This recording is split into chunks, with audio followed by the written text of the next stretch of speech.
Allah, mga kaisla may ahas. Oho, bayon, oh. Wala ka na yung katawan. Ang katawan. Nag-ano ka diyan, ha? Oh, nagmamatsyag.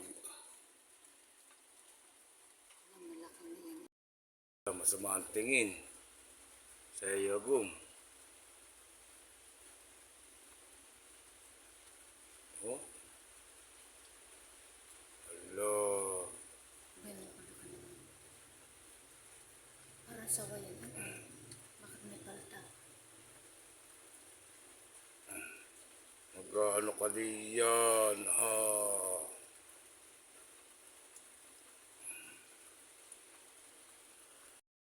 Allah, mga kaisla. Bayon ang katawan, oh, kulay green. Rinaw, oh. Sa daliri ko. Bayon. Yun. Saan ang punta mo? Una ako. Oh, Naumibo kayo pumasok po sa Allah. Ingat kayo ngayon mga kaisla pag lalakad sa mga madadahon. Mga kaisla, anong ginagawa ni Andiyan?